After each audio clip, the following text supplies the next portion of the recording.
이 세상 모든 만물을 만드신 분은 하나님이십니다.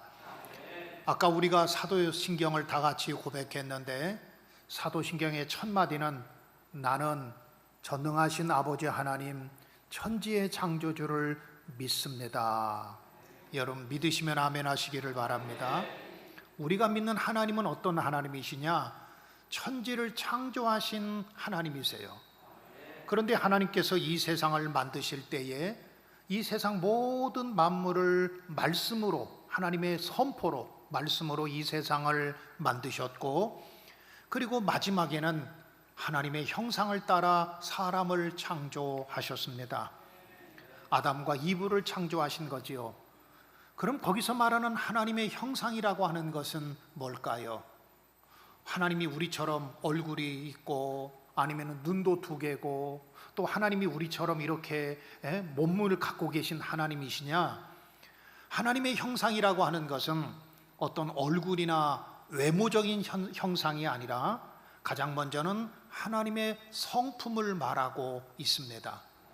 그러니까 우리 인간만 하나님의 성품을 따라 지음받았어요. 그럼 하나님의 성품은 어떤 성품입니까? 하나님은 사랑의 성품을 갖고 계시고, 거룩함을 갖고 계시고, 자비함을 갖고 계시고, 그리고 하나님은 무엇보다도 깨끗하시고 도덕적인 하나님이십니다.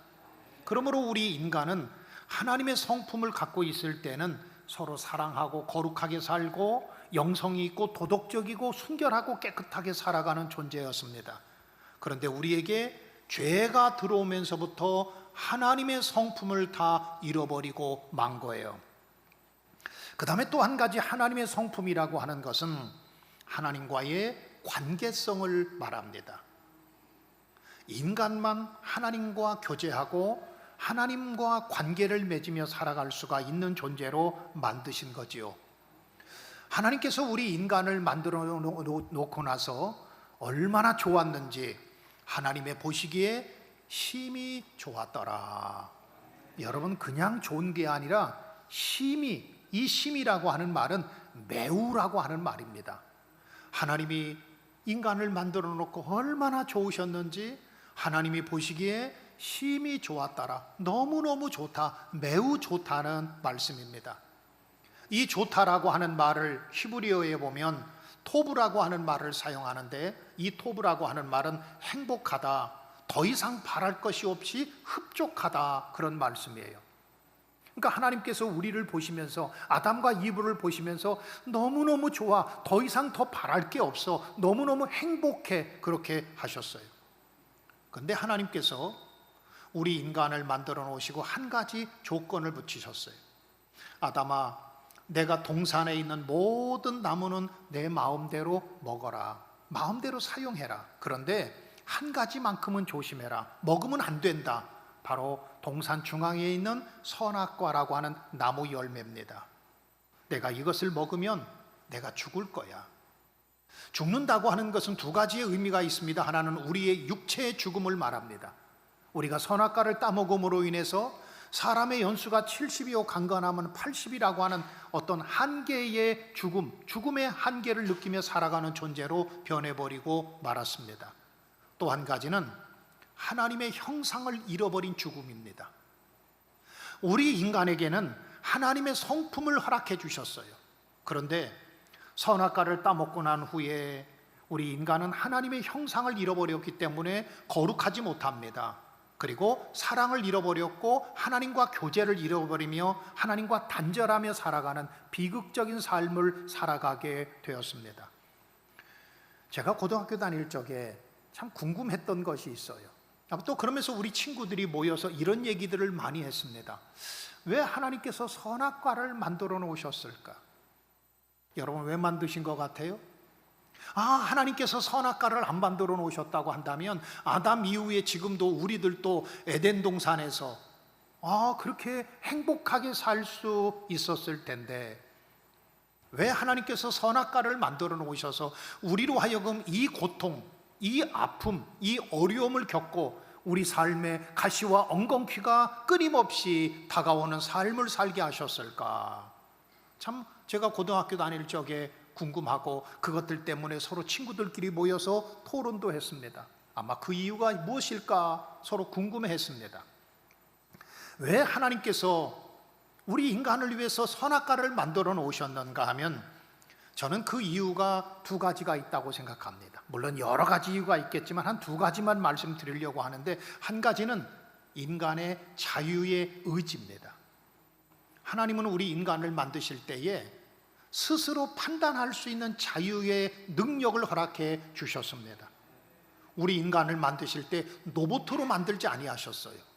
우리 인간을 만드실 때에 노예로 만들지 않으셨어요. 인간은 스스로 판단할 수 있는 능력과 그런 존재로 하나님께서 창조하신 거지요. 그러니까 우리 선악과를 만드신 것은 그 선악과 자체에 독이 있거나 아니면 선악과 자체에 문제가 있는 것이 아니라 우리 인간을 하나님께서 완전한 존재로 만드시면서 자유의 의지를 주신 겁니다. 또 한 가지는, 하나님께서 선악과를 만드신 또 한 가지 이유는 창조 질서의 유지를 위해서 만드신 거예요. 하나님은 선악과를 통해서 넘지 말아야 될 경계선을 우리에게 만들어 주신 거예요. 마치 여러분 오늘 2부 예배 나오시면서 대부분이 차를 타고 나오셨죠. 그런데 차를 타면서 절대로 넘으면 안 되는 경계선이 있습니다. 무슨 선이지요? 그렇지요. 중앙선입니다. 이거 넘으면 큰일 납니다. 어떤 사람이 자기가 중앙선을 침범해서 사고를 했습니다. 그러면서 국가의 배상에다가 국가를 상대로 소송을 했습니다. 왜 이렇게 중앙선을 만들어 놓아서 나로 하여금 죄짓게 만들었느냐? 여러분, 누가 잘못이에요? 중앙선을 만든 국가가 잘못입니까? 아니면 중앙선을 침범한 내가 잘못입니까? 내가 잘못한 거지요. 선악과도 마찬가지예요. 선악과를 만들어 놓은 하나님을 탓할 수 없는 이유는 선악과를 만드신 하나님이 문제가 아니라 선악과를 따먹은 인간이 문제지요. 마치 이와 같습니다.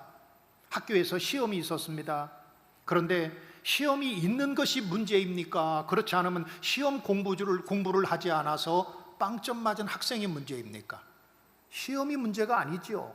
선생님은 분명히 말했습니다. 며칠 날 시험이 있으니까 너희가 공부해라. 좋은 결과를 얻을 거다. 돌아오는 다음 주일 도전 성경 골든벨이 있을 테니까 여러분 공부해라. 그러면은 창피를 당하지 않을 거다. 그렇게 제가 몇 주일 전부터 광고를 하고 여러분들에게 소식을 전했습니다. 그런데 죽어도 공부하지 않은 학생 빵점 맞았어요. 여러분, 그 학생이 잘못인가요? 아니면 시험을 본 선생님이 잘못인가요? 아마도 말할 것도 없지요. 공부하지 않은 학생이 잘못이지요. 하나님, 이 선악과라고 하는 것도 마찬가지입니다. 하나님께서 선악과를 만드신 것은 우리를 멸망시키고 저주하기 위해서 만드신 것이 아니라 이것은 하나님과 우리 사이의 경계선입니다. 이것을 먹는 날에는 죽게 되어 있습니다. 그런데 사탄이 뱀으로 위장해서 아담과 이브를 찾아옵니다. 그러면서 거짓말해요. 사탄은 예나 지금이나 항상 거짓의 앞잡이였습니다. 그러면서 사탄은 거짓말하기를, 내가 이것을 먹는 날에는 내가 죽지 않아. 오히려 내 눈이 밝아져서 내가 하나님처럼 돼. 여러분, 얼마나 매력적인 말인지 몰라요. 하나님처럼 돼.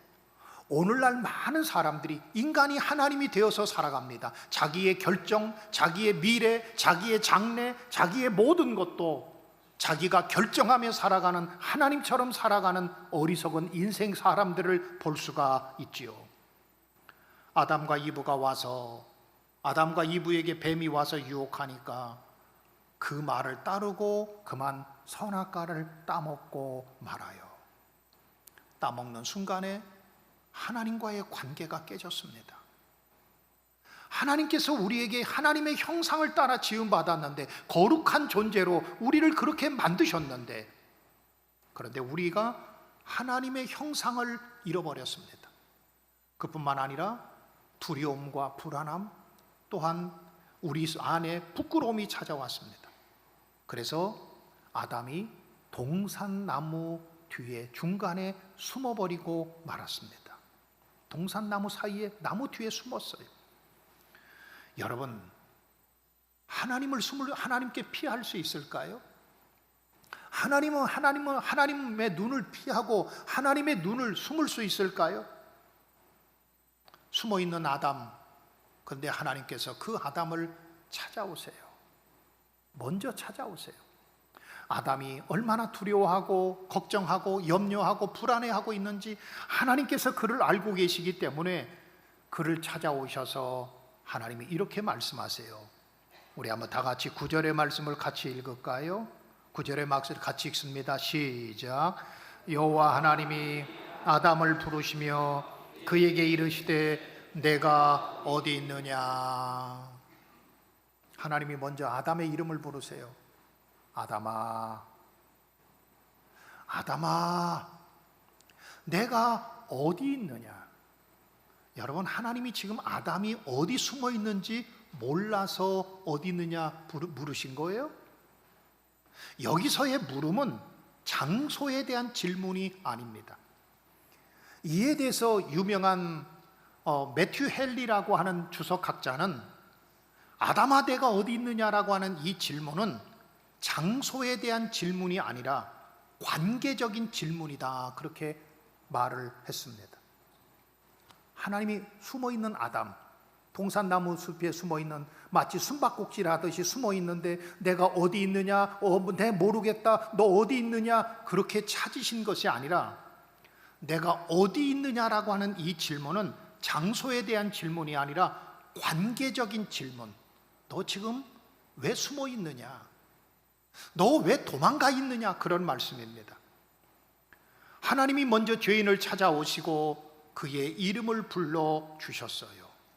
아담아, 아담아, 너 무엇했니? 너 왜 지금 거기 있니? 왜 숨어 있니? 그런 말씀입니다.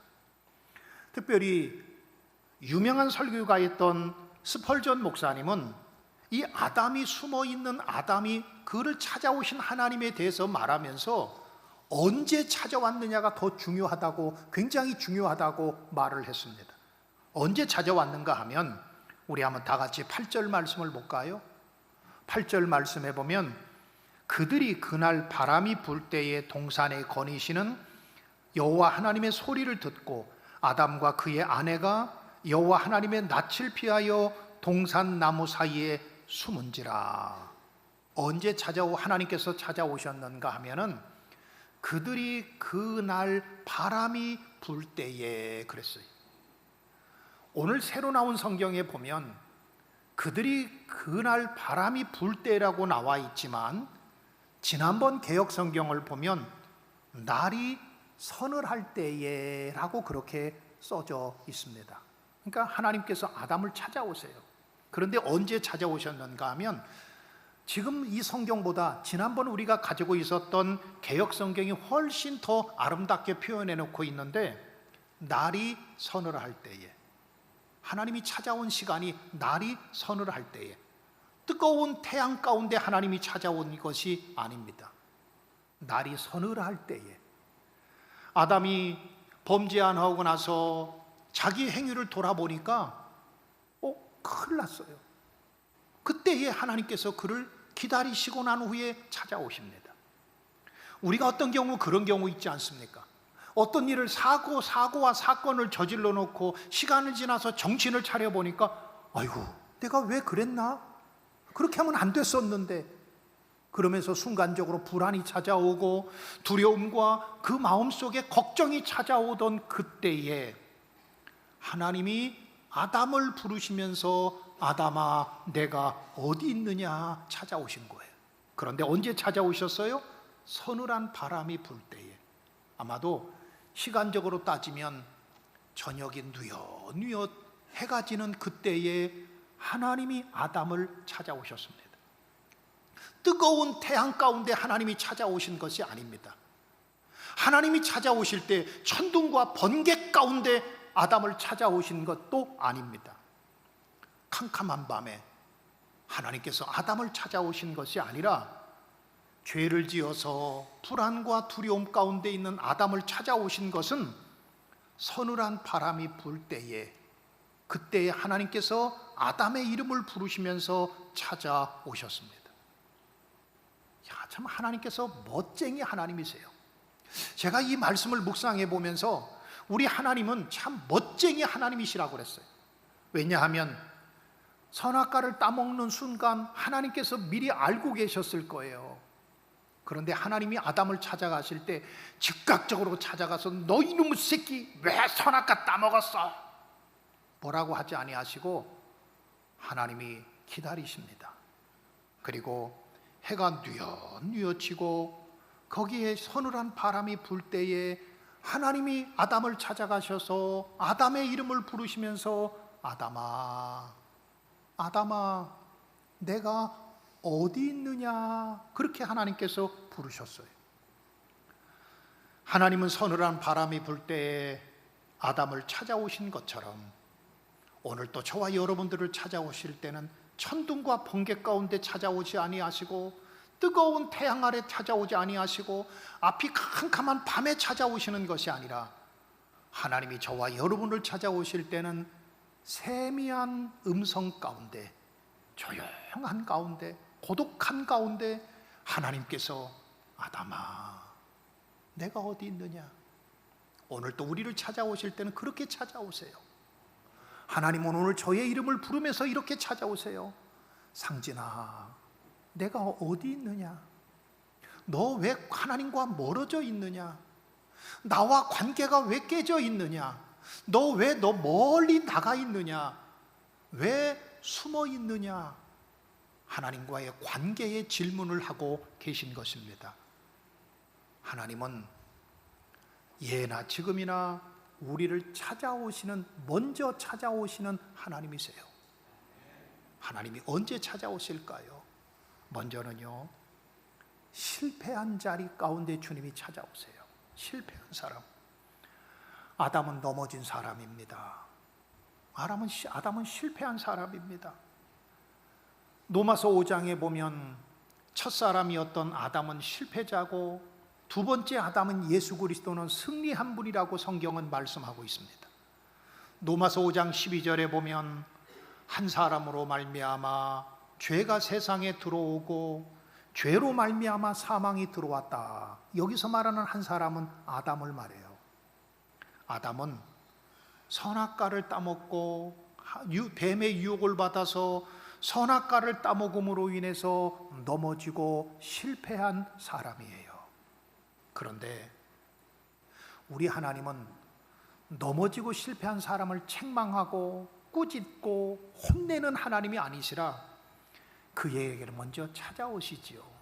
그래서 아담아, 세미한 음성 가운데 내가 어디 있느냐라고 부르시는 하나님이신 겁니다. 그렇습니다.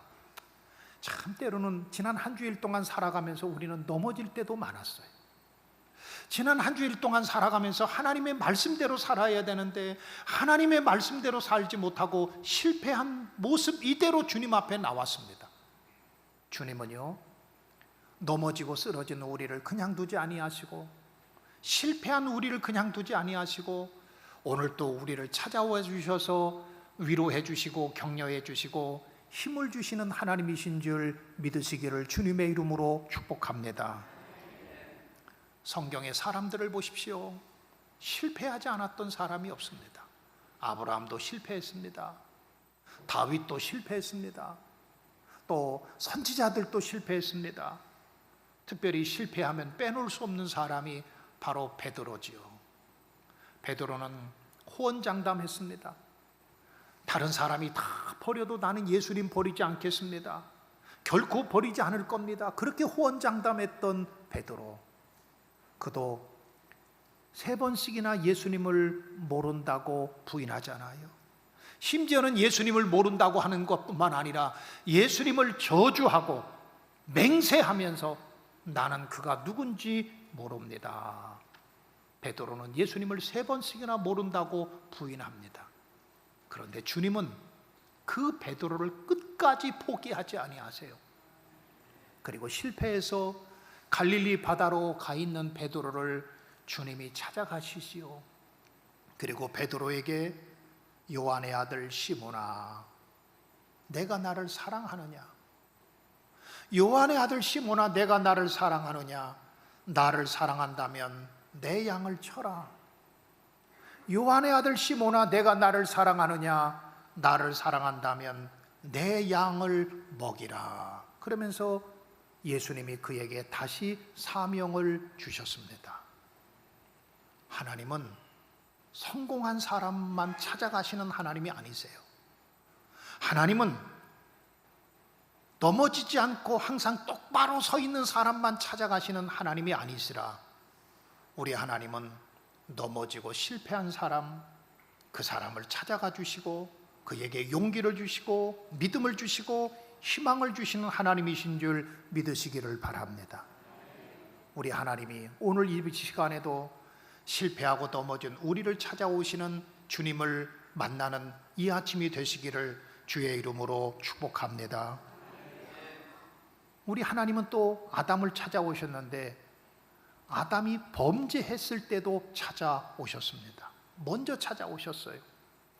아담과 이브는 분명히 선악과를 따먹음으로 불순종한 사람입니다.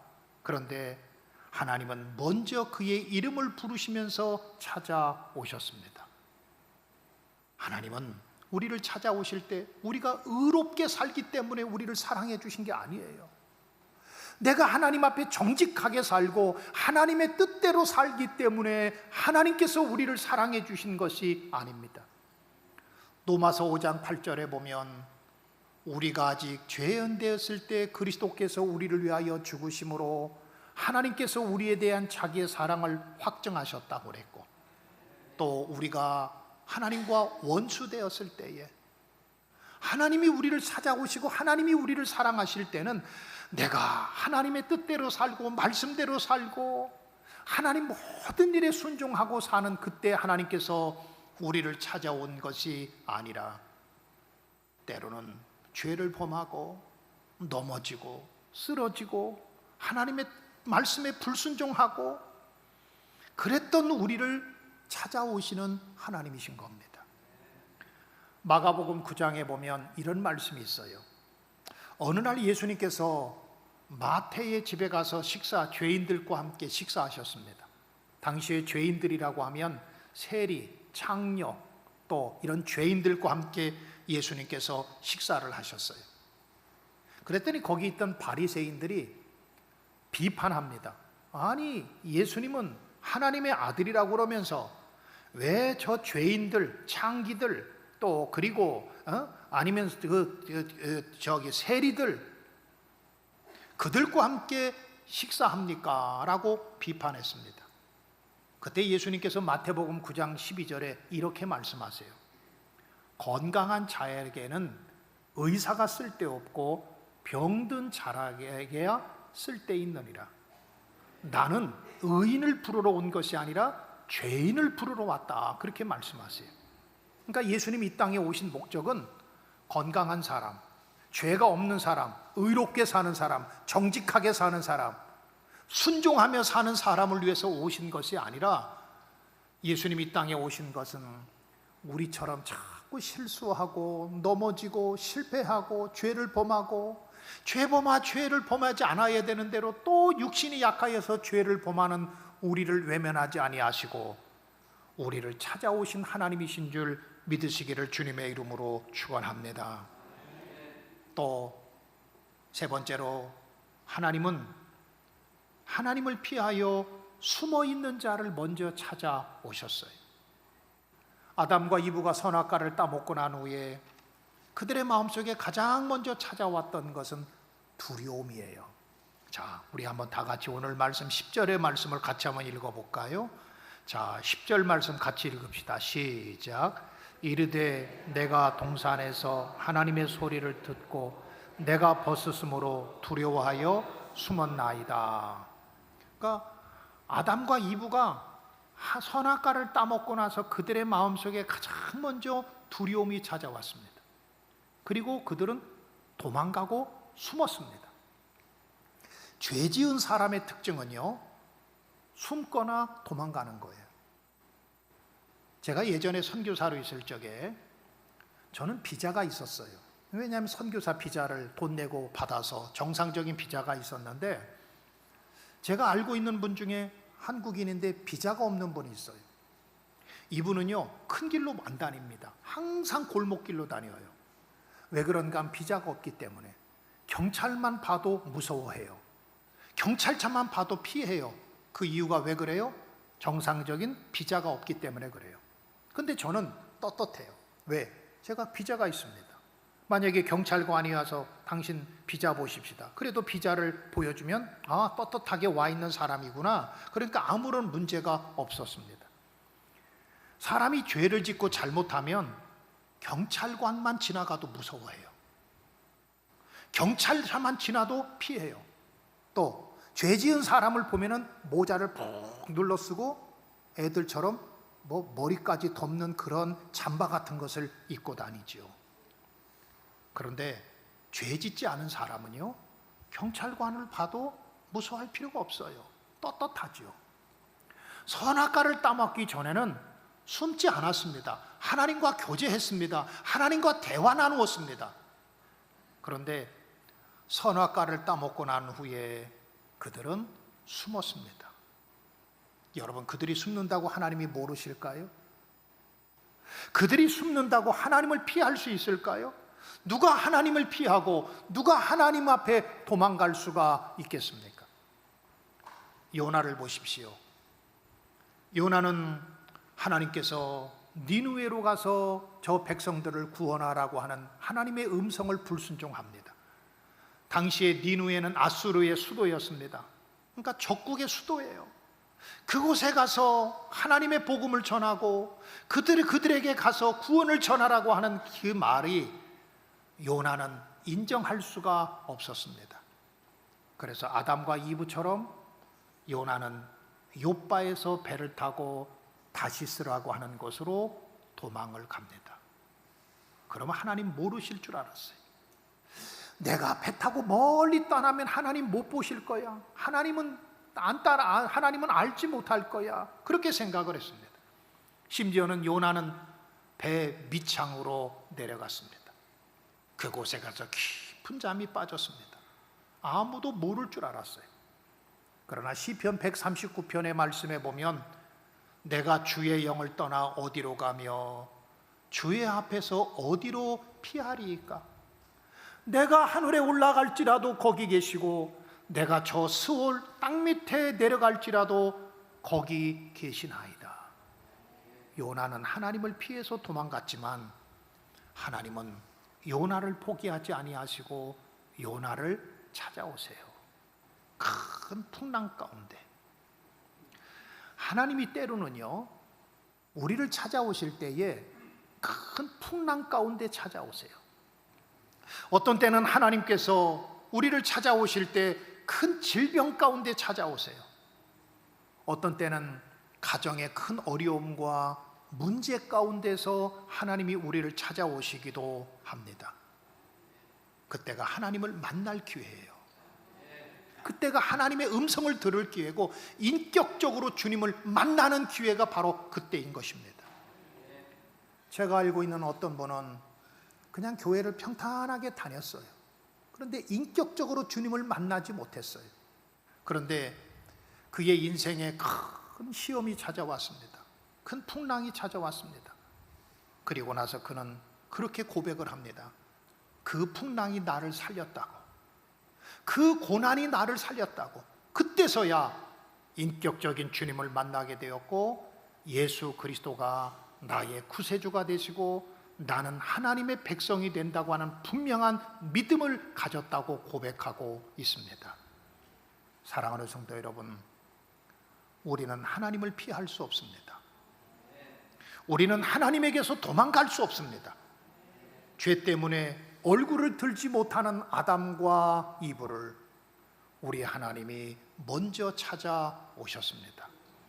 마지막으로는 하나님은 평안을 잃어버리고 두려움 가운데 살아가고 있는 아담과 이브를 찾아오셨습니다. 에덴이라고 하는 말의 뜻은 낙원이라는 뜻입니다. 에덴은 기쁨의 장소입니다. 평안이 있는 장소입니다. 그래서 에덴 동산은 기쁨의 동산이라고 할 수 있습니다. 그런데 범죄하고 나서 가장 먼저 찾아왔던 것은 두려움이었습니다. 얼마나 두려웠는지 숨고 숨었습니다. 아담이 그동안에는 범죄하기 전에는 기쁨이 있었는데 그 기쁨이 변하여 불안이 되었습니다. 평안이 변하여 두려움이 되었습니다. 행복했던 아담의 삶이 불행하게 되었습니다. 하나님과 가까이 교제했던 그가 하나님과 관계가 끊어졌습니다. 얼마나 두려웠는지 그는 숨었습니다. 그런데 하나님은 숨어있는 아담을 그냥 두지 아니하시고 먼저 찾아오셨습니다. 누가복음 24장에 보면 부활하신 예수님도 먼저 제자들을 찾아가세요. 예수님의 부활을 믿지 못하는 제자들은 무서워서 떨면서 문을 잠고 숨었습니다. 그런데 주님은 그 두려워서 문을 잠고 떨고 있는 제자들을 찾아가셔서 이렇게 말씀하세요. 너희에게 평강이 있을지어다. 그러면서 그를 찾아오십니다. 그러면서 예수님께서 두려워서 무서워서 불안해서 떨고 있는 제자들을 향해서 어찌하여 두려워하고 어찌하여 마음에 의심하느냐. 그러면서 그들을 찾아가 주시고 그들에게 용기를 주시고 그들을 만나 주시고 부활의 소망과 기쁨을 그들에게 충만히 채워 주셨습니다. 사랑하는 성도 여러분, 여기 있는 우리들은 모두가 실패한 사람들입니다. 죄를 범한 사람들입니다. 도망가고 숨고 싶은 사람들입니다. 걱정과 근심과 두려움 가운데 아담처럼 그렇게 살아가고 있는 우리입니다. 그런데 우리 하나님은 우리를 그냥 두지 아니하시고 먼저 찾아오셨습니다. 내가 손을 내밀기 전에 먼저 우리에게 손을 내미셨고, 내가 하나님의 이름을 부르기 전에 먼저 나의 이름을 불러주셨고, 내가 하나님 앞에 가까이 가기 전에 하나님이 먼저 나에게 다가오셔서 내가 세상 끝날까지 너와 항상 함께 할 것이다. 내가 너를 사랑한다. 비록 실수하고 넘어지고 실패했다고 할지라도, 죄범했다고 할지라도 내가 너를 버리지 않고 내가 너를 끝까지 사랑한다고 하는 오늘 이 아침에 그 주님을 만나고 하나님을 만나는 귀한 은혜가 여러분들 가운데 있기를 주님의 이름으로 축복합니다.